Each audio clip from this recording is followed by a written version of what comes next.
ጤና ይስጥልን ክቡራን ተመልካቾቻችን፣ ሲሳይ አጌና ከሉዓላዊ ሚዲያ አርብ ህዳር 5 2018 ዓመተ ምህረት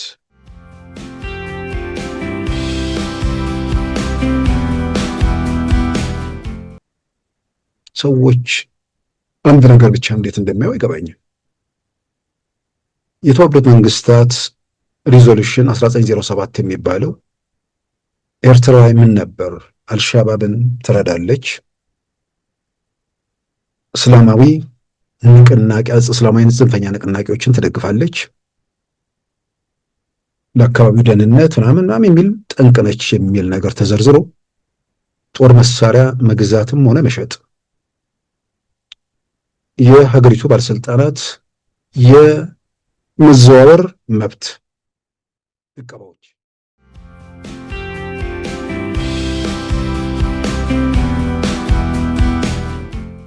ይሄ መንግስት አንድ ሐሙስ ቀረው ድሮ የተውት መስሎኝ ነበር።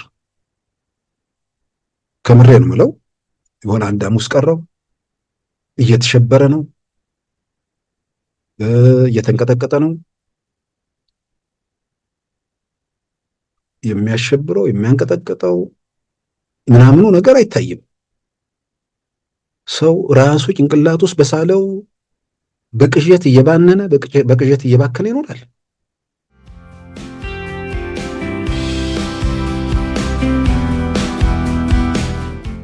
ካሁን በኋላ መሰለፍ የለም፣ ካሁን በኋላ እንዲህ አይነት ማድረግ የለም የሚል ማስጠንቀቂያ መመሪያ አውጥተው የዘጉት የደመደሙት አጀንዳ አድርገው ነበር የነገሩን። ግን ትላንት አዲግራት ወደ መቀሌ የሚሄደው መንገድ ዘግተው ጥያቄያችን ይመለስ የሚሉ የትግራይ ኃይሎች እንደገና ተከሰቱ።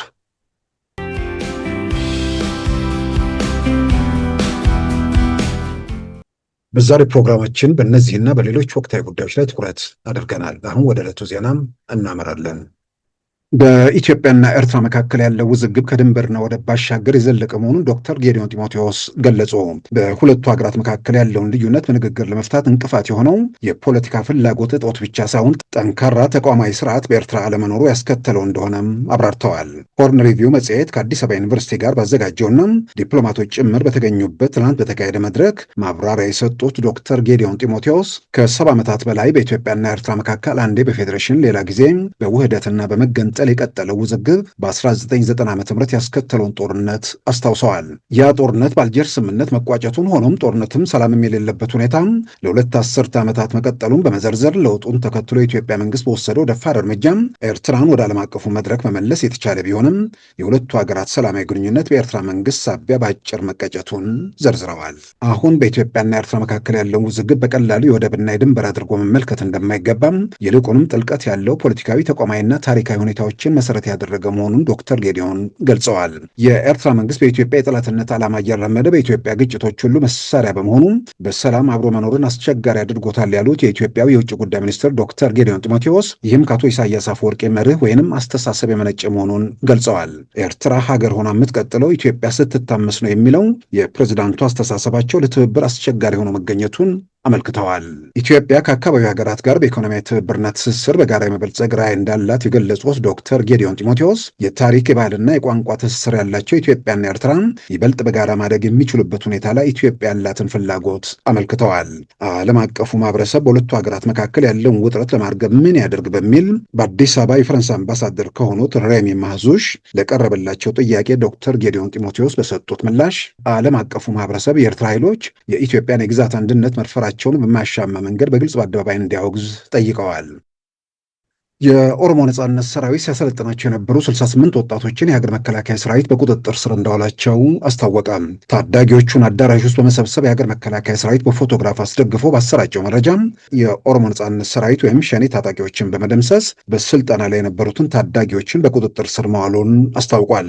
በሰሜን ሸዋ ዞን ጅባት ወረዳ የሀገር መከላከያ ሰራዊት በኦሮሞ ነጻነት ሰራዊት ላይ በወሰደው በዚህ ዘመቻ ታጣቂው ቡድን መደምሰሱን የገለጹት የአካባቢው ኮር አዛዥ ብርጋዴር ጀነራል ጥላሁን ዱጋሳ በስልጠና ላይ የነበሩ ዕድሜያቸው 18 ዓመት ያልሞላቸው ታዳጊዎችን በቁጥጥር ስር ማዋል መቻሉን ገልጸዋል። ቡድኑ ሕፃናትን ጭምር እያስገደደ ለዓላማው መጠቀሚያ ሲያደርግ መቆየቱን ብርጋዴር ጀነራል ጥላሁን ዱጋሳ አመልክተዋል።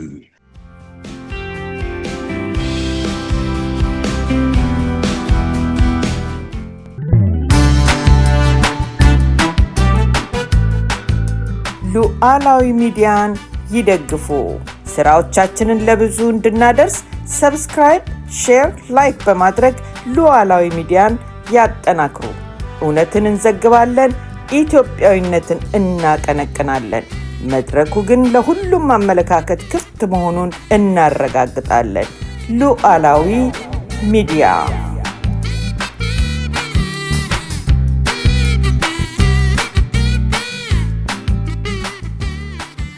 ክቡራን ተመልካቾቻችን በዓለም ላይ ወደብ አልባ ከሆኑ 44 የዓለም ሀገራት በህዝብ ቁጥሯ ሁለተኛ የሆነችው ኡጋንዳ እንደ ኢትዮጵያ ሁሉም የወደብ ወይ ደግሞ የባህር አክሰስ ባለመብትነት ጥያቄን በአደባባይ አንስታለች። የኡጋንዳ ፕሬዚዳንት ዩዌሪ ሙሴቬኒ ይህንን ጉዳይ አጽንኦት ሰጥተው እየተንቀሳቀሱ በመሆናቸው መነጋገሪያ ሆኖ ቀጥሏል። እንግዲህ ኢትዮጵያም ወደብ አልባ ከሆኑ የዓለም ሀገራት በአንደኛ ደረጃ በህዝብ ቁጥሯ የምትገኝ ነች።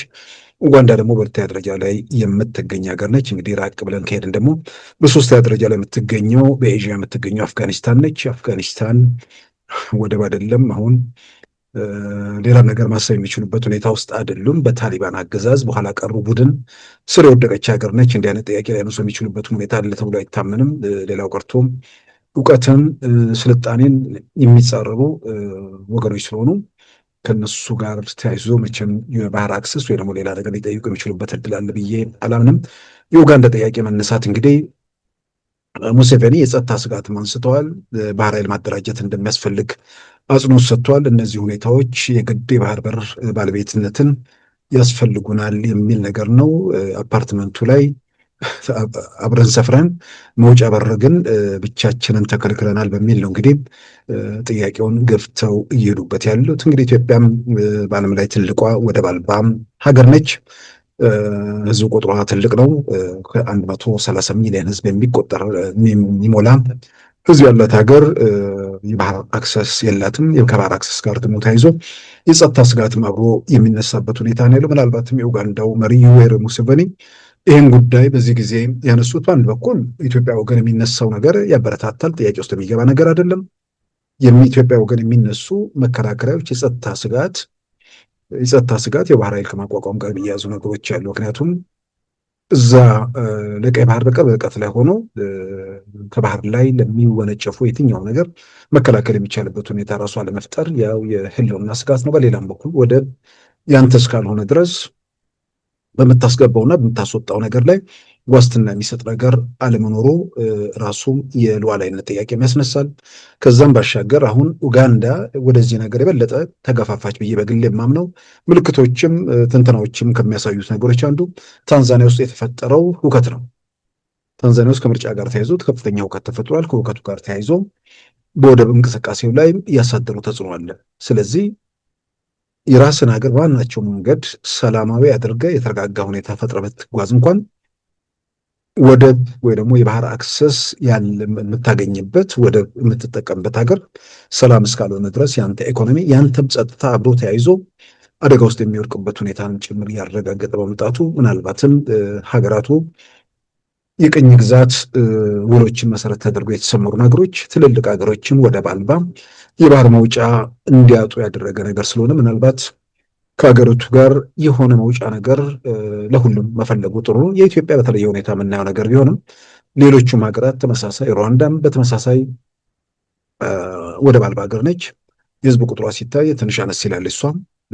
የኢትዮጵያና የኡጋንዳ ግን ኢትዮጵያ 130 ኡጋንዳ ወደ 50 ሚሊዮን ተጠግታለች። ስለዚህ የባህር በር አስፈላጊነት አሁን የኢትዮጵያ ብቻ ሳይሆን የሌሎች የአፍሪካ ሀገራትም ብሎም እንግዲህ ደግሞ ወደ ራቅ ብሎም እነ ካዛኪስታን ምናምን ድረስ ደግሞ ሊሄድ የሚችልበት ሁኔታ ይኖራል ተብሎ ይታመናል። አንዳንዶቹ 3-4 ወደብ በቁጥራቸው ስር አድርገው ሌሎቹ ተከበው የሚኖሩበት ሁኔታ በአንድ በኩል የተሰመረ መስመር የቅኝ ገዢዎች ያሰመሩት በእንደዚህ መልክ የተደረገ ነገር እሱን ማክበርና በሱ መገዛት የሚለው ለሰላምና ለጸጥታ እንደ ዋስትና ይታይ ነበር። አሁን ደግሞ ያ የሰላምና የጸጥታ አደጋ የሆነ መምጣቱ ከታየ ምናልባት በሕግ ሳይሆን አንዳንዴ ርትዕን መሰረት አድርጎ አንደኛው ሁሉ ነገር ሞልቶ ተርፎት ጠግቦ ምግብ ሜዳ ላይ ወይ ደግሞ ጋርቤጅ ውስጥ እየጣለ ሌላው ደግሞ ተርቦ ረሃቡ ስቃይ እያደረሰበት ምግብ ያለበት ወይ ደግሞ ምርት ማምረት የሚቻልበት ቦታ ሁሉም መሬት ያንተ ምርት ማምረት ይችላል። የዛኛው የጎረቤት ደግሞ ምንም ነገር ማምረት አይችልም። ይሄኛው በድህነት በድንቁርና እየታሸ ያኛው ደግሞ ጠግቦ ተትረፍርፎ ሜዳ ላይ የሚበተንበት ሁኔታ ሲፈጠር እንግዲህ ርትዕ የሚባለው ነገር እዚህ ጋር ይመጣል። ህጋዊ መብት የለህም ያን ነገር ለማግኘት። በሌላ በኩል ደግሞ የሰው ልጅ እግዚአብሔር በአምሳሉ ፈጥሮት እግዚአብሔር በሰጠህ መሬት እግዚአብሔር በሰጠህ በረከት በሆነ አጋጣሚና በሆነ ጊዜ አንተ እዚህ ቦታ ላይ የሆነ ነገር ስለተሰመረልህ አንተ ትርፍ ነገር ይዘህ እዚህኛው ያለው ደግሞ ምንም ነገር አጥቶ ለሰላምም ለመረጋጋትም ለሁሉም ጠንቅ መሆኑ ማያጠያይቅ ነገር ስለሆነ ምናልባት ሀገራቱ ርትዕን መሰረት አድርገው የሚመጡ ነገሮች ራስን ማዘጋጀትን በብዙ መልኩ ይጠቅማል ብዬ አምናለሁ። አንዴ ከአደባባይ የወጡ ነገሮች የተጠየጠ የምንድን ነው የጀመሩ ጉዳዮች ወደኋላ ይመለሳሉ ተብሎ የሚታመን ነገር አይደለም። የኢትዮጵያም 130 ሚሊዮን ህዝብ ኢኮኖሚያ በፍጥነት እያደገ የሚለው ከሚገልጸው በላይ እያደገ አንዳንድ ሙሾ አውራጆች ዘግተው ሌላውንም አይኑንም ህሊናውንም ጋርደው የሚሉትን የሚነግሩትን እሱን እያጨበጨበ ለሚሰማው ሳይሆን አይኑን ለገለጠው ዓለም አቀፍ ዳታዎችን ለሚመረምረው በአይኑም ለሚያው ለሚዳስሰው እያደገች እየተራመደች ያለች ሀገር ነች። ቢያንስ መንግስታት የሆነ ነገር ይዋሻሉ፣ ቁጥር ያዛባሉ ምናምን በተለይ አፍሪካ ውስጥ የተለመደ ከመሆኑ ጋር ተያይዞ ያንን መጠራጠሩ ክፋት የለበትም። ግን የማይዋሹ ደግሞ ቁጥሮች አሉ። አደባባይ ነው። በውጭ ንግድ ኢትዮጵያ የሰበሰበችው ወይ ደግሞ የምታስገባው ገንዘብ መጠን ከ2 ምናምን ቢሊዮን ዶላር አሁን ወደ 8 ምናምን ቢሊዮን ዶላር ደርሷል። ይሄ የእንቅስቃሴ የስራ ውጤት ነው፣ የሚታይ የሚዳሰስ ማለት ነው። ከዛ ውጭ ባለፍን ባገደምን ቁጥር ቴሌቪዥን በታየ በሁሉ ነገር የትኛውም ኢትዮጵያ አካባቢ ላይ እንቅስቃሴዎች አሉ። ግዙፍ ፕሮጀክቶች እየተገነቡ ነው። ከተሞች እያደጉ እየለሙ ነው። ይሄ ባለበት ሁኔታ ውስጥ ኢኮኖሚው እያደገ እየተመነደገ ያለበት ሀገር በአንድ የባህር በር መውጫ በክፍያ ታንቆ እስከ መቼ ሊቀጥል ይችላል? ምናልባትም እኮ የመጀመሪያው ጥያቄ የባህር መውጫ ይኖረን አልነበረም፣ ግን ዋስትና በሚሰጥ መንገድ ተነጋግረን እልባት እንስጥ የሚል ነበር በኢትዮጵያ ወገን የነበረው። አሁን በአደባባይ እየሰማናቸውም ይሄን እንደዚህ ናቸው። ግን ሁሉንም ነገር ኪስ ውስጥ አድርጎ አልናገርም፣ አላይም፣ አልወያይም የሚል ነገር ሲመጣ ደግሞ እጅግ አደገኛ ይሆናል። ስለዚህ ላይመለስ ወደኋላ ለማይባል ግን ካፎቱ የወጣ ነገር ስለሆነ ለዛ የሚመጥን መልስ ሁሉም ወገን ማንም ሳይጎዳ በጋራ ተጠቃሚ መሆን የሚቻልበት ሁኔታ ላይ መሄዱ በጣም አስፈላጊ ነው። ኡጋንዳ ጉዳዩን ከመጠየቅ አልፋ ትንሽ አጫጭኋዋለችና ወደኋላ የሚመለስ ነገር አይመስለኝም። ዓለም አቀፉ ማህበረሰብ የበለጠ ትኩረት የሚሰጠው ነገር እንደሆነ ይታመናል። በተለይ የኢትዮጵያ የህዝብ ቁጥሯ ትልቅ ኢኮኖሚ መሆኑ የሚፈጥራቸው ነገሮችም እንዳሉ የሚያጠራጥር ነገር አይደለም። በኤርትራ ወገን አሁንም በየአጋጣሚ በየጊዜው ማንሳቱ ጥሩ ነው። የሆኑ ኃይሎች ሀገር ያፈርሳሉ፣ ሀገር ይረብሻሉ። እነሱን ተጠቅሜ ለአንዴና ለመጨረሻ ጊዜ ሀገሩ ሲበተን ጥያቄውም አብሮ ይሞታል የሚል ነገር የሚፈርስ ሀገር የሚሞት አጀንዳ እንደሌለ በጥሞና ማየቱ መገምገሙ አስፈላጊ ነው። በሌላ በኩል በኤርትራን ማለት በዚህ በመንግስት በኤርትራ መንግስት ደጋፊዎች በኩል የሚነሱ አንዳንዱ ራስን ትዝብት ውስጥ ላለመክተት መጠንቀቁ በጣም ጥሩ ነው። ኤርትራ ውስጥ ኢኮኖሚ በመዳከሙ ኢትዮጵያ የሆነ ሰው አይደስትም። ኤርትራ ውስጥ ያለው ሁኔታ ወደኋላ በመመለሱ ወይ ደግሞ በዚህ ደረጃ ጉስቁልና በመጨመሩ አገሩ ምናምን በመድከሙ ኢትዮጵያ የሆነ ሰው ሊደሰት አይገባም። በተለያየ መንገድ የተፈጠሩ ጫናዎች ምናምን የአስተዳደር ውጤቶች ምናምን ሊሆኑ ይችላሉ። ከዚህ ሁኔታ ውስጥ ግን መውጣት ያስፈልጋል። እዛ ሁኔታ ውስጥ ሆኖ ኢትዮጵያ ውስጥ ስላለ ነገር ምን በየትኛው ሞራል ሰው አስተያየት ይሰጣል? ምን ሞራል አለ ስለ ኢትዮጵያ ውስጥ ስለሚታይ ነገር፣ ስለ ኢትዮጵያ እድገት፣ ስለ ኢትዮጵያ የትኛውም ነገር ለመናገር ትንሽ ይሉኝታ የሚባል ነገር የለም።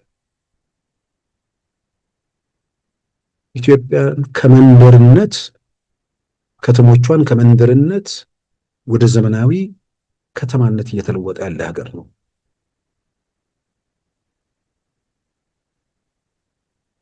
በኢኮኖሚ በምንም የሚታዩ ነገሮች አሉ።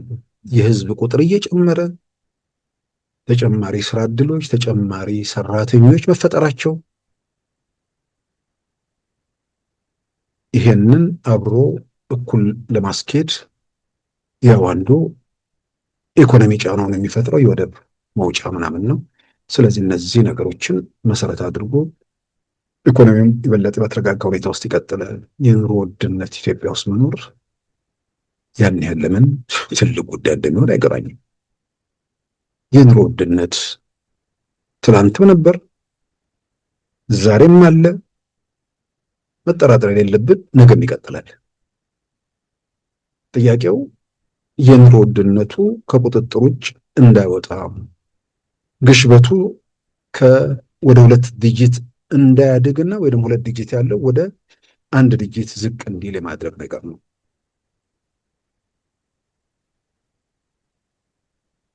ኢኮኖሚ ሲንቀሳቀስ ባለሙያዎችም እንደሚሉት ኢኮኖሚ ሲንቀሳቀስ ግሽበት አብሮ ይመጣል። ያለዛ ግሽበትን ጠብቆ ግሽበትን ለመከላከል ያለህን ዝም ብለህ እየበላ እየቆረጠምክ መጨረሻ ላይ ግሽበት አይመጣም። መጨረሻ ላይ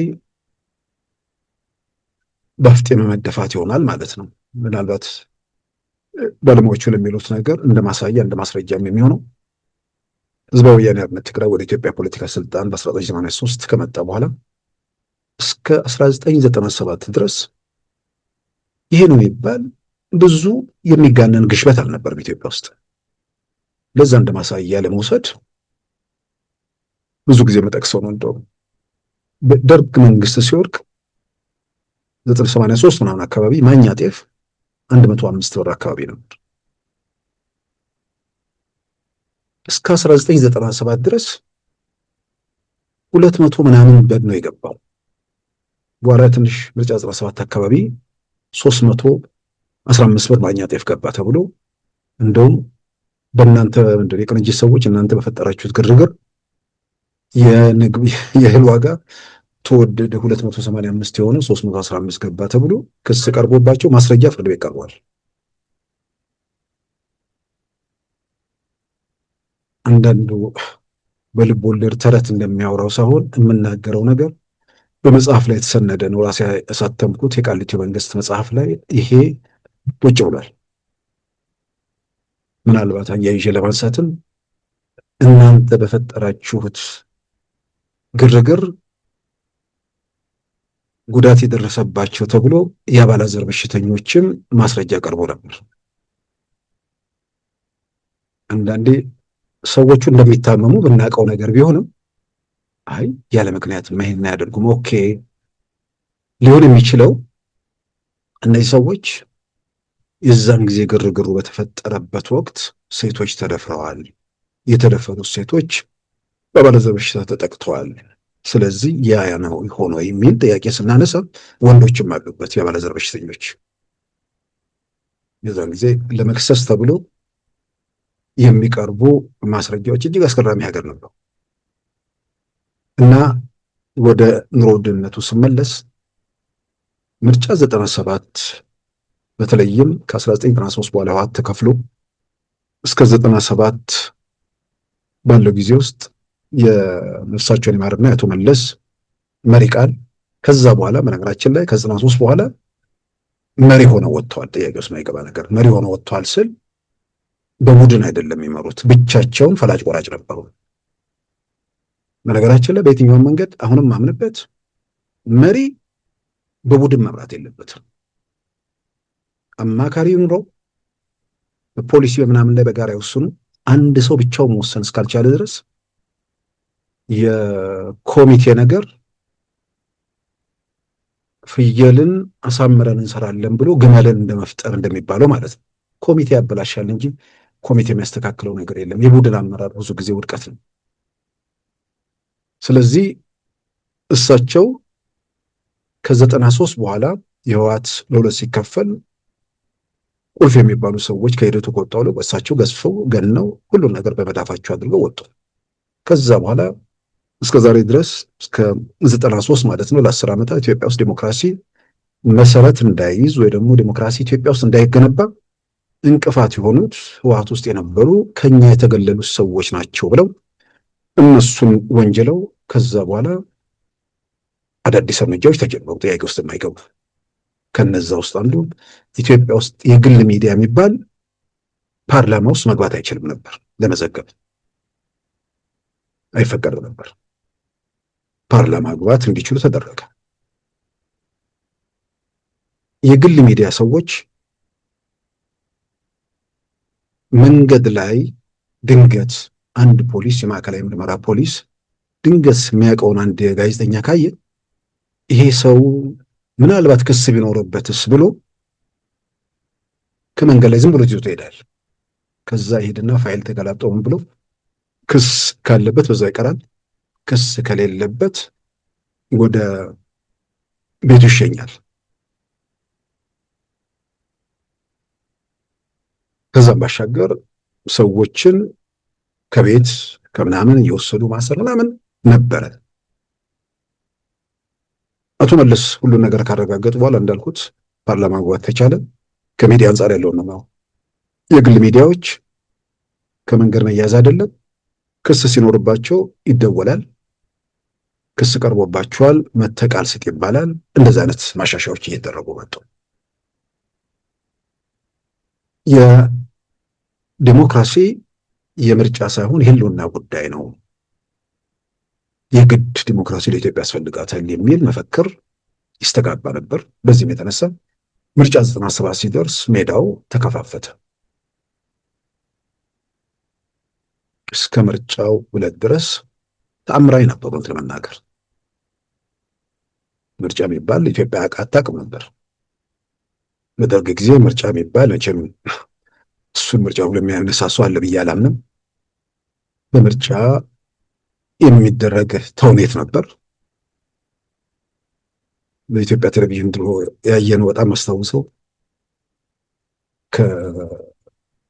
ከኮሎኔል መንግስቱ ኃይለማርያም ጋር 4 ኪሎ ነው ምናምን አካባቢ ያለ ምርጫ ጣቢያ ላይ እጩ ሆኖ አብሮ የቀረቡ ሰው ከእርሳቸው ጋር ዘረዘረና ከእሳቸው ጋር አብሬ መወዳደር በፍጹም አልችልም ምናምን ብሎ ራሱን እንዲህ አይነት ትንሽ ያው ሶሻሊስቶች ምናምን አይነት ነገር ትንሽ የልጆች ጨዋታ የሚመስሉ ነገሮች የነበሩበት ነው።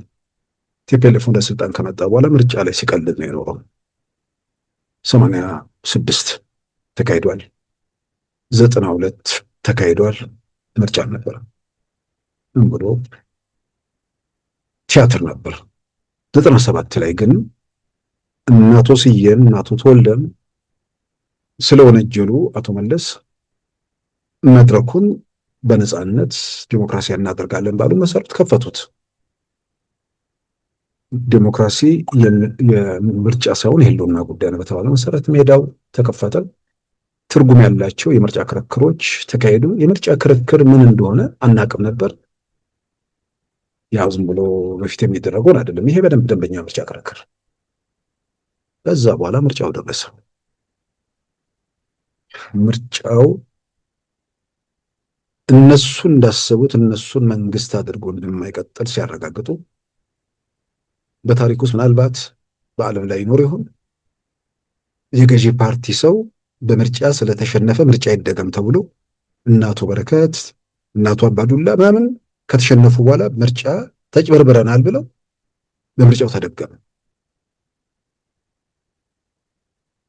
ከዛ በኋላ ደግሞ ያው ምርጫ ያሸነፉት በሰልፍ ወደ ወህኒ ተጋዙ። የመብት ጥያቄ ያነሱ ወጣቶች በአደባባይ ተጨፈጨፉ። ከዛ በኋላ ሁሉን ነገር በመዳፋቸው ካስገቡ በኋላ በዲሞክራሲ መቀለድ አያዋጣንም፣ ካሁን በኋላ አጀንዳው ልማታዊ መንግስት የሚል ደግሞ መጣ። ያኛው መፈክር ስርቻ ውስጥ ተጣለ።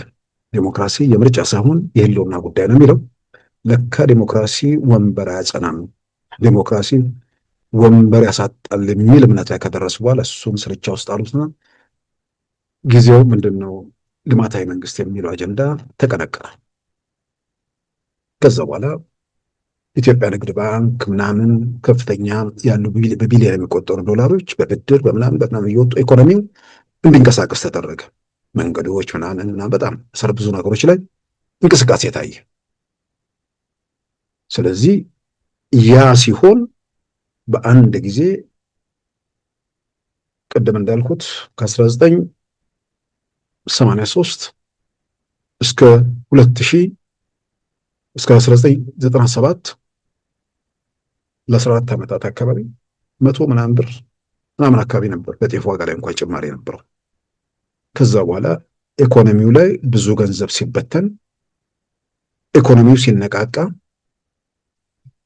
ከዛ በኋላ ግሽበቱም በአንድ ጊዜ ሺህ የሚባል ነገር የዛን ጊዜ የጤፍ ዋጋ ወደ ሺህ የሚባል ወሬ መጣ። ብዙ ነገሮች ተወደዱ ምናሉ። ይህን ማነሳው ኢኮኖሚው እስከተንቀሳቀሰ ድረስ ተጨማሪ ገንዘብ የሚያገኙ ተጨማሪ ወደ ገበያ የሚገቡ ሰዎች አሉ። ያን ጋር ተያይዞ ተጨማሪ ገንዘብ ገበያ ውስጥ ሲገባ ግሽበት ያመጣል የሚል የባለሙያዎችም ትንተና አለ። ይሄን ለመከላከል ያለው ምርጫ አንዱ እንትኑን ማቆም ልማቱን ማቆም ወይ ደግሞ ዝግ ማድረግ ነው። ዝግ በማድረግና በማፍጠን መካከል የሚገኘው ጥቅምና ጉዳትን እሱን ከባለሙያ አንጻር መንግስትም የባለሙያዎችን ምክር አስተያየት በዛ ዙሪያም እየሰማ ነው ብዬ አምናለሁ። ስለዚህ ግሽበት የኑሮ ውድነት ጋር ተያይዞ ያሉ ነገሮች ያው በተለያየ መንገድ የሚቀጥሉ በየትኛውም ጊዜ የማይቆሙ ናቸው። መጠኑን መቀነስ ነው። በሌላም በኩል ደግሞ የዜጎችን ገቢ መጨመሩ ላይ ነው። ይህን ለማረጋጋት አሁን ትልቁ ኢትዮጵያ ውስጥ የቤት ዋጋ ነው። የቤት ኪራይ ዋጋ ነው ትልቁ ፈታኝ ነገር ለብዙዎች። ያንን በተመለከተ እንግዲህ ከ1,500,000 በላይ ቤቶች ይሰራሉ ተብሏል። 1 ሚሊዮን በላይ ያው ዝም ብለን ሀገሩን ስናይ 1 ሚሊዮን ምናምን 1,500,000 አካባቢ ይመስለኛል። 1 ሚሊዮኑ አዲስ አበባ የመሆን እድሉ ሰፊ ነው። አላቅም ዝም ብዬ ስገምት በየትኛውም ክልል ቢታይ ብዙ ከአዲስ አበባ ጋር ተነጻጽሮ ብዙ ቤት ለመስራት የሚያስችል ሁኔታ አለ ብዬ አላምንም። እና አዲስ አበባ ላይ ወደ 1 ሚሊዮን ብር ቤት ቢሰራ እሱን ትርጉም ባለው ደረጃ የቤት ኪራይ ዋጋ ይወርዳል። ሰዎች የቤት ባለቤት የሚሆኑበት እድል እየሰፋ ይመጣል። ይሄ ኑሮ ለማረጋጋት ትልቅ አስተዋጽኦ አለው። ሰዎች ደግሞ ተጨማሪ ገቢ ምንጭ የሚፈጥሩበት ሁኔታ ለምሳሌ አሁን የሆነ ስራ ያላቸውም ሰዎች ራይድ ምናምን ተጨማሪ ገቢ ምንጭ እንዲህ አይነት ነገር ያው በውጭ ዓለም የሚደረገውም ይሄ ስለሆነ ብዬ ነው። በዚህ መልክ ከግሽበት ከምናምን ጋር የሚያያዙ ነገሮችን እነዚህ አጠቃላይ ኢትዮጵያ ውስጥ ኢኮኖሚው ስለሚንቀሳቀስ ነው። ኢኮኖሚው ጸጥ ያለበት ቦታ ላይ ግሽበት የሚባል ነገር የለም። ስለዚህ ይሄንን አንዳንድ የኤርትራ መንግስት ደጋፊዎች ይሄን በደንብ ብታጤኑት። በሌላ በኩል አንዳንድ የሚያስቀኝ ኢትዮጵያ ብር በመቶ ምናምን ይመነዘራል፣ ናክፋ በ10 ምናምን ይመነዘራል። ናክፋ በፊት አውሮፓ ውስጥ ዩሮን መገበያ ገንዘብ ከመጠቀማቸው በፊት የየሀገራቱ ገንዘብ ነበር። ለምሳሌ ጣሊያን ሊሬ፣ ጣሊያን ጠንካራ ኢኮኖሚ ያላት ሀገር ነች። ሰዎች የጣሊያንን ጠንካራ ኢኮኖሚ አይተው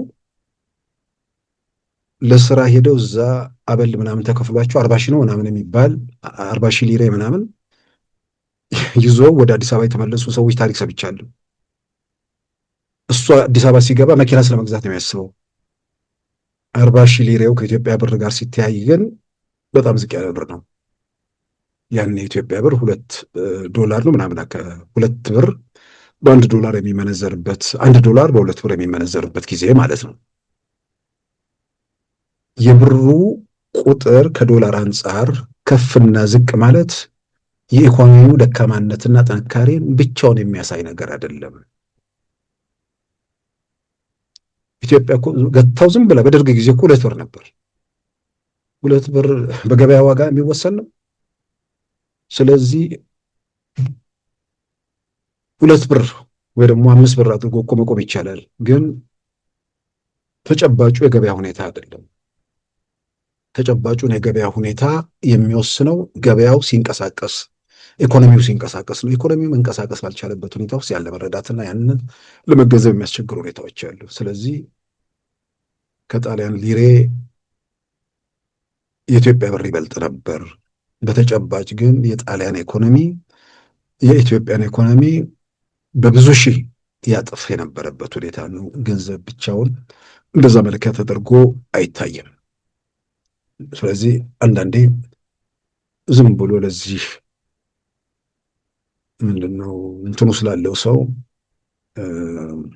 ብሶት ምናምን ስላለው ሰው ለሱ የሚነገረውን ነገር ስለማይጠይቅ ስለማይገመግም ለሱ ዝም ብሎ ሁሉም ነገር ስለተነገረው እሱ አይጠይቅም። ግን አንዳንድ የሚጠይቁ ሰዎች ደግሞ አለፍ ጋደም ሲሉ ሊሰሙ ስለሚችሉ እነሱ እንዳይታዘቧቸው የምትናገሯቸው ነገሮች በጥንቃቄና በኃላፊነት ቢሆን ይጠቅማል ብዬ አምናለሁ። ይሄ በጅምላ ለሚነግሯቸውና ለማይጠይቁት አድማጮች እንትን ስል ትዝ ያለኝ ይሄ እንትኑ ካምፕ ላይ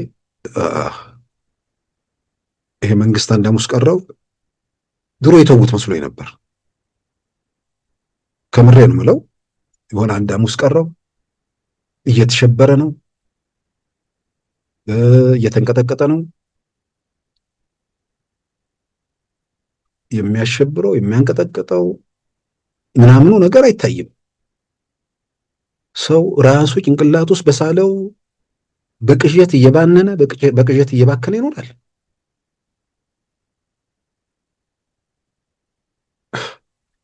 በቲፒኤልኤፍ ጊዜ ስለ ኢትዮጵያ የኢኮኖሚ እድገት ቁጥሩ በጣም በጣም በጣም በጣም እየተጋነነ ሲነገር ፕሮፓጋንዳ በጣም ከመጠን ያልፍ ነበር። ለሚጠይቅ ለሚያስብ ሰው የማይሆን ነገር ነበርና ያን የሚቀለጥ ነገር ነበር። ልጁ አባቱን ይችን ወደዚች ሀገር ውሰደኝ ይል ነበር። ኢትዮጵያ ቴሌቪዥን ላይ ስላለችው ወዳለችው ሀገር ሁሉ ነገር ሞልቶ የተረፈባት ኢትዮጵያ ትመስል ነበር ፕሮፓጋንዳው ላይ። ልክ እሱ ነው ትዝ የሚለው።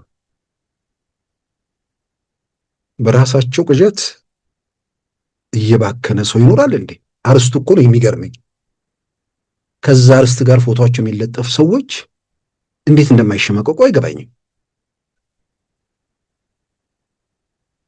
አልቆለታል። አንድ ሐሙስ ቀረው። ይሄ ምን በምትሃት ነው? ከምንድን ነው? ከሰይጣን መክራችሁ ነው? የሆነ ነገር ሹክ ብሏችሁ ነው?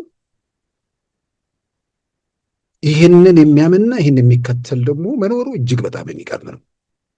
ዛሬ ላይ ሆኖ ማለት ነው። እጅግ በጣም በጣም የሚገርም ነገር ነው። ትንሽ ቀደም ባለ ጊዜ ያኔ በቲፒኤልኤፍ ጊዜ እኮ ያለውን እውነት ለማስረዳት እንኳን ከባድ ነበር። ያን የሚሰማው የሚጠይቀው ብቻ ነው እላለሁ አንዳንዴ። ወይ ደግሞ አሁን ዝም ብሎ ሁሉም ሰው ኪሱ ላይ ምናምን ስልክ ስላለው በዛም ደግሞ ኢንተርኔቱ ዋጋ ርካሽ ስለሆነ ዝም ብሎ ሁሉን ነገር የሚሰማውን ሁሉ እውነት ስለሚመስለው በዛ መልክ የተፈጠረ ነው። ግራ ይገባኛል። በዚህ መጠን ግን አርዕስት ሲጽፉ አለመሸማቀቃቸው፣ በዚህ አጀንዳ ላይ ሲወያዩ አለማፈራቸው፣ የሚከተሏቸውን ሰዎች የመናቃቸው ጥግ አስገራሚ ነገር ነው። አንድ ሐሙስ ቀረው ሁሌ የሚገርመኝ ቃል ነች። ሐሙስ በ100 ዓመት አንዴ የምትመጣ ነው የሚመስለው፣ በሳምንት መሆኑ ቀርቶ። ከእንዲህ አይነት ቅዠት አለመውጣትና ወደ ገሃዱ ዓለም መጥቶ ከሚታየውና ከሚጨበጠው ነገር ጋር ራስን ማስማማት፣ የጎደሉ ያልተመለሱ መመለስ የሚገባቸውን ጥያቄዎች በአግባቡና ሕግና ስርዓትን በተከተለ መንገድ ማንሳት፣ በዛ መልኩ የኢትዮጵያ ፖለቲካ ሂደት ውስጥ፣ የፖለቲካ ስርዓት ውስጥ፣ የዲሞክራሲ ሂደት ውስጥ በመግባት የራስን አስተዋጽኦ ማድረግ ነው። ከዚህ ከኤርትራ ጋር ተያይዞ ባለው ነገር ላይ ሰሞኑን አብሮ የሚታይ ነገር የኢትዮጵያ መንግስት ለኤርትራ መንግስት ውለታውን ሲመሰክር ቆይቶ ተብሎ ቪዲዮዎች ምናምን በኤርትራኖች በኤርትራ መንግስት ደጋፊዎች ካምፕ በጣም እያየው ነው። ሰሜን ህዝብ በተጠቃ ጊዜ ወደ ኤርትራ የኢትዮጵያ ሰራዊት አባላት መሄዳቸው፣ ከለላ ማግኘታቸው ያን ተክዷል እንዴ? በየትኛውም አጋጣሚ ያንን ተመስክሯል። አሁንም የካደ አካል የለም። የኢትዮጵያ መንግስትም የኤርትራ መንግስትም የጋራ ጠላት ነበራቸው። ኤርትራም ለራሷ ኢትዮጵያ ሰራዊትን በዛ መልክ ታድጋለች። ጥያቄ ውስጥ የማይገባ ነገር ነው። እሱ በሆነ ችግር ተፈጠረ ምናምን ተብሎ የሚባል ነገር አይደለም። እሱንማ ያኔ ተመሰከረ እኮ፣ እውቅና ተሰጠ። ያ ስለተደረገ የአይነት ትብብር ስለነበር ከዛ በኋላ ኢትዮጵያ የመብት ጥያቄ አታንሳ፣ ምንም ነገር አትበል ነው። የህግ የስርዓት የህግና የፍትህ ጥያቄዎች ለምን ሲነሱ ከዛኛው ጋር ለምን እንደሚገናኝ አላውቅም። ያኛው እኮ አልተካድም።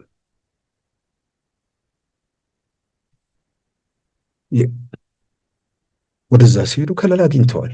ከለላ ማግኘታቸው በወቅቱም በአደባባይ ምስክርነት ተሰጥቷል። ከዛ በኋላም የሆነውን ሁኔታ ሁሉም ሰው የሚያውቀው ያንን መሰረት አድርገው በተካድን ስሜት በምናምን የሚነገሩ ምንድን ነው መካድ? አንደኛ ያ በወቅቱ ምስክርነት ከመሰጠቱ ጋር ባሻገር ግን የጽድቅ ነገር አይደለም። ሁለቱም የጋራ ጠላት አድርገው የሚመለከቱት ቡድን ስለነበር ነው። ይህ ጥያቄ ውስጥ የሚገባ ነገር አይደለም።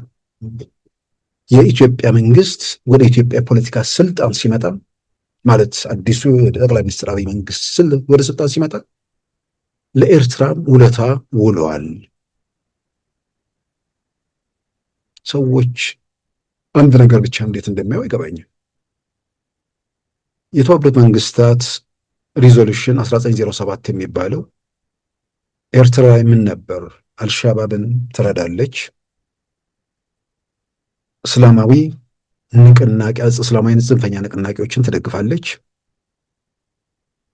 ለአካባቢው ደህንነት ምናምን የሚል ጠንቅ ነች የሚል ነገር ተዘርዝሮ ጦር መሳሪያ መግዛትም ሆነ መሸጥ የሀገሪቱ ባለስልጣናት የመዘዋወር መብት እቀባዎች፣ ከዛም ባሻገር የባለስልጣናቱ ሀብት እንዳይንቀሳቀስ የሚሉ ጠንካራ ማዕቀብ በተባበሩት መንግስታት 10 ምናምን ዓመት ተጥሎባት የቆየች ሀገር ነች። ከኢትዮጵያ ጋር የሰላም ስምምነቱ የጠቅላይ ሚኒስትር አብይ መንግስት ወደ ስልጣን ከመጣ በኋላ በተፈጠረው ስምምነት ወዳጅነቱ የፈጠራቸው ሁኔታዎች የኢትዮጵያ መንግስት ጭምር ለተባበሩት መንግስታት ድርጅት ደብዳቤ ጽፎ ኤርትራ ላይ ለዓመታት የተጫነው ማዕቀብ ተነሳ። ይሄ በጣም ትርጉም ያለው ነገር ነው ለኤርትራ። ኢንቨስትመንት ምናምን ምን ያህል አለ ባይታወቅም በኢንቨስትመንት ላይም የተወሰነ ምልክቶች መታየት የጀመሩት ከዛ በኋላ ነው እና የኤርትራን መንግስት በዛን ወቅት በማዕቀብ በምናምን እንዲነሳለት ስላደረግኩ ምጽዋና አሰብን ወደ ሁለቱንም ካልወሰድኩ ብሎ የኢትዮጵያ መንግስት ቢነሳ ያኛውን ውለታ ስለዋልክልን ውሰዱ ነው የምትሉት? ጥያቄው የንነጋገር፣ በጋራ እንደግ፣ በዘላቂነት ዋስትና ባለው ሁኔታም የባህር በር እንዴት እናገኝ የሚል ነገር ሲነሳ ነው የነበር። አሁን ያንን ከግብጽ ማበር ከዛም መተባበር አነስተኛና ጥቃቅን ቡድኖችን የፈራረሰውን ቲፒኤልኤፍ ምናምን አድርጎ ግን ይህን ሂደት ይህን ጥያቄ ማቆም የሚቻል አይደለም። ይልቁንም አደባባይ የወጣውን ዛሬም ነገም እንቅፋት ሆኖ የሚቀጥለውን ነገር በዘላቂነት እንዴት ይፈታ፣ ኤርትራ ሳትጎዳ የኤርትራ ሕዝብ ሳይጎዳ ይልቁን በሚጠቀምበት ሁኔታ ኢትዮጵያን ሳይጎዱ ኢትዮጵያም ሳትጎዳ በምትጠቀምበት ሁኔታ በጋራ እንዴት እንደግ፣ በጋራ እንዴት እንበልጽግ። ምክንያቱም ጊዜው ኢትዮጵያ ውስጥ የሚታዩ ነገሮችን ያየ ሰው የሆነ ዘመን ላይ የሆነ ቦታ ላይ የሆነ ጊዜ ላይ የሆነ ኃይል ተመንጭቆ መውጣት እንደሚችል ከበቂ በላይ ምልክቶች እያየን ነው። የምትደመጥ ሀገር መሆኗን የትላንቱ የተባበሩት መንግስታት የአየር ጸባይ ጉባኤ ብራዚል ላይ አሁን እንደ ድሮ ቢሆን አዲስ አበባ ላይ 50 ሺህ ምናምን ሰው የሚገኝበት ስብሰባ ኢትዮጵያ ታዘጋጅ ብሎ የሚፈቀድበት ሁኔታ ይኖራል። መጀመሪያ እንቅስቃሴ ነው። ሰዎች የአፍሪካ የአየር ጸባይ የሚባል ጉባኤ ላይ እናዘጋጅ ተባለ። እዛ ላይ በሚታዩ ነገሮች ምልክት ታሳየች።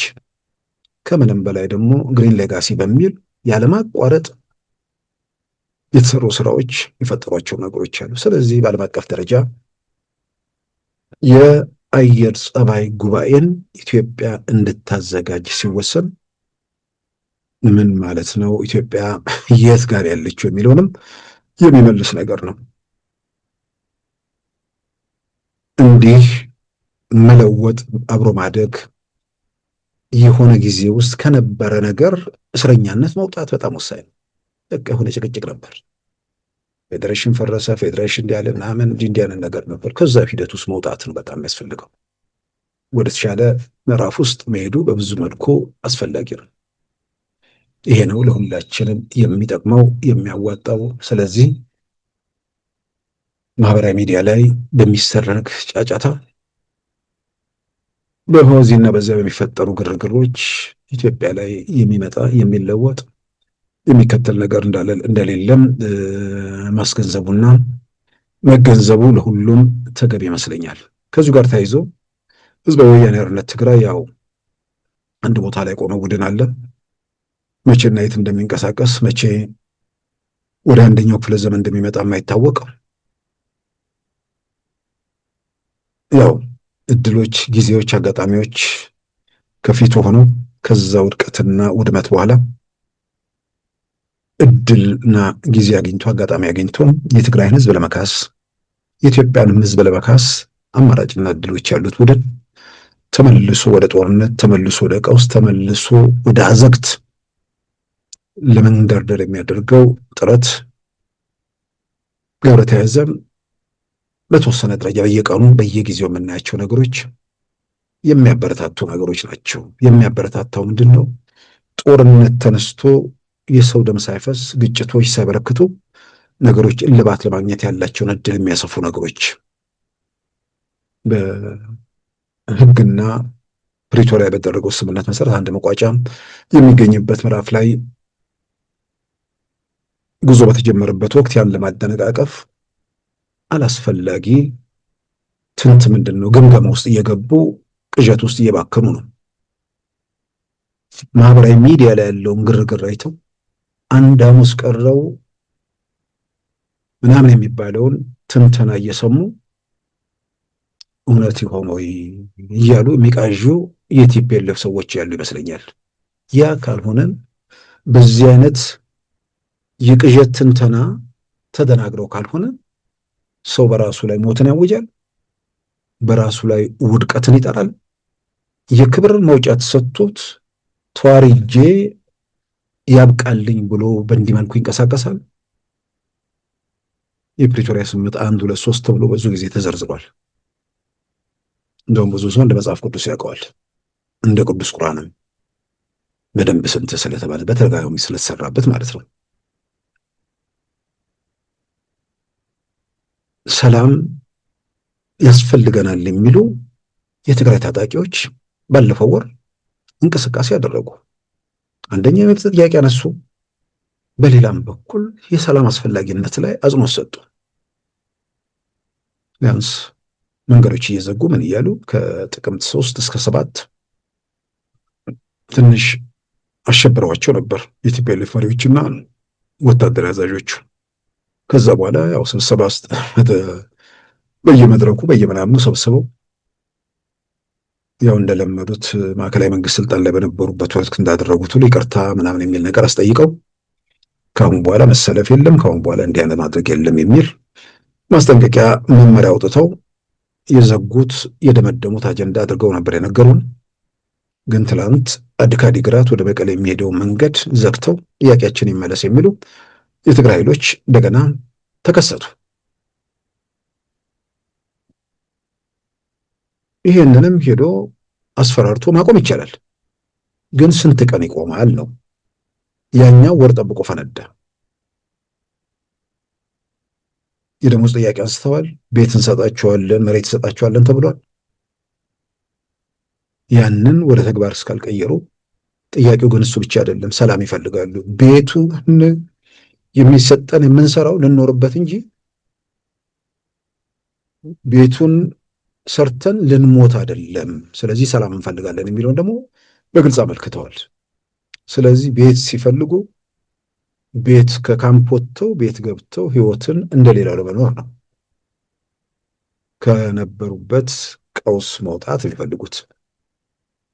ስለዚህ በዚህ መንገድ በጉልበት የሚጨፈለቅ በኃይል የሚዳፈን ነገር አለመኖሩም አዲግራት ላይ የታየው ነገር በቂ ምልክት ነው። ያው ጉልበት ማፈን ይቻላል፣ ያው ስንት ቀን ይታፈናል፣ ስንት ጊዜ ይቆማል የሚለው ነገር ነው። ይልቁንም ከእንደዚህ አይነት ሁኔታዎች ተምሮ በሚፈጠሩ ግጭቶች የተወሰነ አካባቢም ማህበረሰብም ምናምን ላይ ጉዳት እንዳይደርስ ይሄኔ እንዲህ አይነት አጋጣሚ ሰዎቹ ቆም ብለው ነገሮችን ቢያዩ ቢመረምሩ ተገቢ ነው ብዬ አምናለሁ። በመጨረሻ በቅርቡ አርሲ ላይ ከተገደሉ ኢትዮጵያ ኦርቶዶክስ ተዋሕዶ ቤተክርስቲያን አማኞች ጋር በተያያዘ ያው በተከታታይ በዚህ ጉዳይ ላይ አንዳንድ ነጥቦች በግሌም እያነሳው ነው። ሁሌም ደጋግሞ ማየቱና ማስተጋባቱ በጣም አስፈላጊ ነው። የንጹሐኑ ሞት የሚያበቃበትን ሁኔታ ሁሉም ወገን በኃላፊነት ስሜት መንቀሳቀስ አለበት። እግዚአብሔርን መፍራት አለበት። በዛ ለመሸቀጥ በዛ ለማትረፍ የሚደረግ ጥረት አይጠቅምም፣ ይጎዳል። በዚያ ግርግር የሚለወጥ ነገር አለመኖሩን ማሳሰቡ አስፈላጊ ነው። ይህን መልሼ ዛሬ እንደነሳ ያደረገኝ በአካባቢው ደግሞ በሌላ ወገን የኦነግ ደጋፊዎች ደግሞ በየማህበራዊ ገጹ ትላንት የሚያሰራጩትን ነገር ተመልክቻለሁ። እዛው አርሲ አካባቢ እከሌ የሚባሉ ሰዎች ከየቤታቸው ተወስደው ተረሸኑ የሚል ነገር ደግሞ ወጥቷል እነሱ ጋር። ምናልባት እንግዲህ እዛ አካባቢ ያለው በንጹሐኑ ላይ የሚፈደረገው ፍጅት ወይ ደግሞ ግድያ ጋር ተያዘ የሚጠረጠሩ ሰዎች ላይ እርምጃ ተወሰደ ማለት ነው ወይስ ሌላ ነው? አላቅም። ከተያዙ በኋላ ወደ ሕግ ማቅረብ የሚቻልበት ሁኔታስ አልነበረም ወይ? በእርግጥስ እንደተባለው ከየቤታቸው ተወስደው ነው ወይስ ሲታኮሱ ነው የሞቱት? ይህን አላውቅም። ዞሮ ዞሮ ግን ከምር የሀገሩ ሰላም፣ ከምር የምዕመናኑ ህልፈት ሰቆቃ የሚያሳስበው ወገን ምን እየተካሄደ ነው? ማን እያካሄደው ነው? ለምንስ ተካሄደ? የሚለውን መመርመር የሚጠቅመው ግድያውን ለማቆም ምን ቢደረግ ነው ግድያው የሚቆመው የሚለውንም መመለስ ያስችላል። ገዳዮቹ ለምን እንደሚገድሉ ከታወቀ፣ ገዳዮቹ የሚገድሉት የአካባቢ ባለስልጣናትን ጭምር መሆኑ ከተረጋገጠ እነዚህ ኃይሎች ግድያውን ለምን ዓላማ እንዴት እንደሚፈጽሙትም ዝም ብሎ መገመት ይቻላል። ማጫጫሁ ምን ለመፍጠር እንደሆነ አይገባኝም። የሚያጫጫሁ ሰዎች ግድያው እንዲቀጥል እንደሚፈልጉ አልጠራጠርም። የነሱ ጉዳይ የንጹሃኑ ሞት አይደለም። የነርሱ ጉዳይ ግርግር ሲፈጠር የሆነ መንግስት ይሄዳል የሚል ነገር ነው። እሱን ደጋግመን ብለናል። የሚሄድ እንዴት ይሄዳል? እንዴት ተደርጎ? ይልቅንም በግርግር በንጹሃን ሞት በንጹሃን ደም ላይ ተረማምዶ መንግስትን ማስወገድ ይቻላል የሚል ነገር የሚያስብ ሰው ካለ በዚህ ዓለም ላይ ማሰብ ያቆመ ሰው ብቻ ነው። ለማይሆን ነገር ንጹሃኑ አይሞቱን። አሁንም ደጋግሜ የምለው አሁን የሚታየው እንቅስቃሴ የንጹሃኑ ግድያ ሌላም ቦታ እንዲቀጥል የሚደረግ አስረሽ ሚቸው የሚመስል ነገር ነው ያለው። ይህን ጥያቄ የሚያነሱ ሰዎች መንግስት እንደ መንግስት፣ የአካባቢ ባለስልጣናት እንደ አካባቢ ባለስልጣን ምን ማድረግ ነበረባቸው? ራሳቸው እኮ ቲክቫ ላይ እኮ ተናገር፣ የአካባቢ ባለስልጣናት ፖሊሶች ተገደሉ፣ የቀበሌ ሊቀመንበር ተገደለ፣ የወረዳ ኃላፊዎች ተገደሉ። ስለዚህ አሳቻ ምናምን የሚደረጉ ነገሮች ስለሆኑ ይሄንን በምን መንገድ መከላከል ይቻላል የሚለው ላይ እሱ ላይ ማተኮር ነው። እንዴት ነው ሰው አንዳንድ ትልልቅ የሚባል ሰው እዚህ ላይ ገብቶ እንትን ሲል ነገ እኮ የሚያስጠይቅ ነገር ነው፣ የሚያሳፈር ነው እኮ። የመንግስት ባለስልጣናት አብረው እየተገደሉ ሁኔታዎች አብረው እንትን እየተባሉ ራሳቸው የሃይማኖት ሰዎቹ እየመሰከሩ ለምንድን ነው ንጹሃኑን ሞት እንዲቀጥል የሁሉ ሽርጉድ የሆነ ግርግር በዚህም በዚያም ማስነሳት? ሰው ድንገት ተቃውሞ ምን እንደሆነ የማያውቅ ሰው ቢያደርጉ አይገርመኝም። ግን ተቃውሞ የሚባል እኮ ተጥለቅልቆ የነበረበት ሀገር ነው። ያን ምዕራፍ ያንን ነገር ከተሻገረ በኋላ አሁን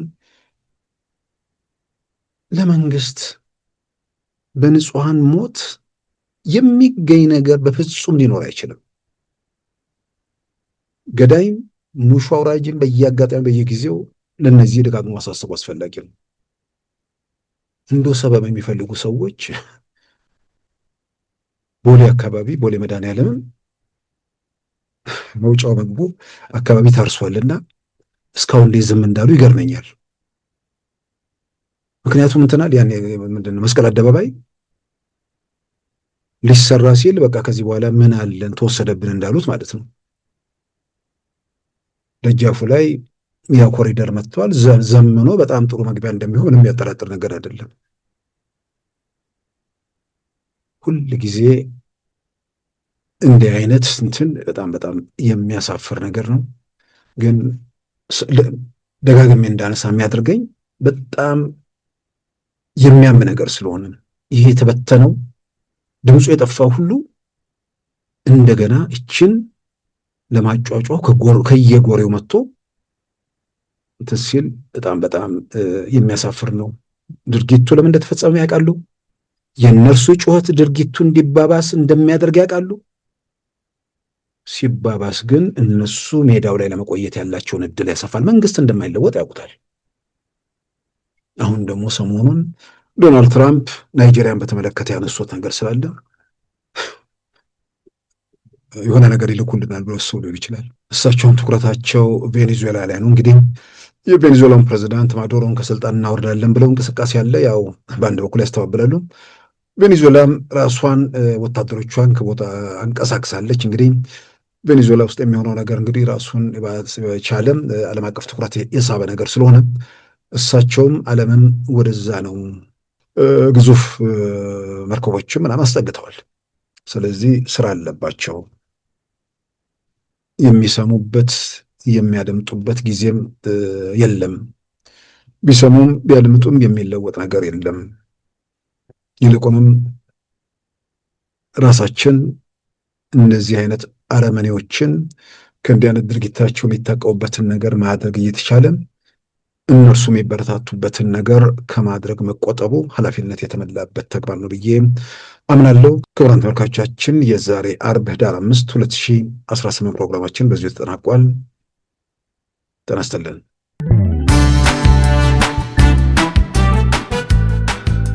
ሉዓላዊ ሚዲያን ይደግፉ።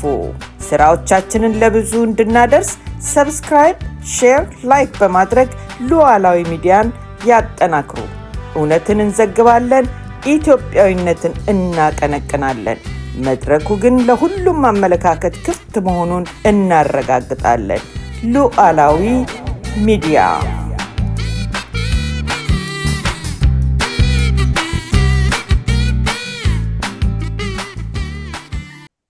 የዛሬ አርብ ህዳር 5 2018 ፕሮግራማችን በዚሁ ተጠናቋል። ጤና ይስጥልን።